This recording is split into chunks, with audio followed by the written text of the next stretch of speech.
घरोघरी मातीच्या चुली या मालिकेच्या आजच्या भागामध्ये आपल्याला बघायला मिळेल ऐश्वर्याच्या सांगण्यावरून सारंग प्रेस कंट्रोलच्या वेशामध्ये घरात येणार असतो आणि त्यासाठी मग ऐश्वर्याने घराच्या भिंतीच्या मागे झाडामध्ये ते प्रेस कंट्रोलवाल्याची कपडे लपवून ठेवलेली असतात आणि ती सारंग शोधत असतो. इतक्या तिथं गुलाब येतो आणि सारंगला बघतो.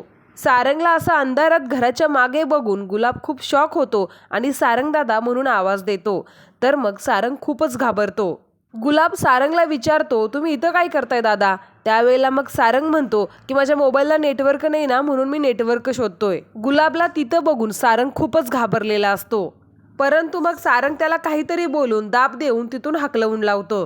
गुलाब गेल्यानंतर मग सारंग ऐश्वर्याला फोन करतो आणि फोनवर मग ऐश्वर्याला म्हणतो, ऐश्वर्या एक प्रॉब्लेम झालाय म्हटल्यावरती ऐश्वर्या पण खूप घाबरते आणि सारंगला विचारते काय झालं. त्यावेळेला सारंग म्हणतो, मला इथं गुलाबने बघितलं. आणि मग सारंगला तिथं गुलाबनं बघितलं हे ऐकल्यानंतर ऐश्वर्या सुद्धा खूप भयंकर घाबरते आणि मग सारंगला विचारते, त्याने तुम्हाला प्रेस कंट्रोलवाल्याच्या वेशामध्ये बघितलं का?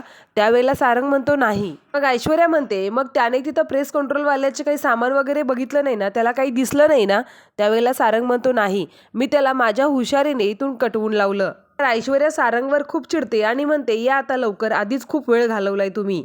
तेव्हा सारंग म्हणतो, मी येतो, पण तुम्ही एक काम करा ऐश्वर्या, मी आल्यानंतर ना दार तुम्हीच उघडा, नाहीतर ते दोन्ही वकिलांना बघितलं ना माझे पाय कापायला लागतात. तेव्हा मग ऐश्वर्या खूप चिडते आणि ते काही तुम्हाला खाणार आहेत का, या पटकन म्हणून रागाने फोन ठेवून देते.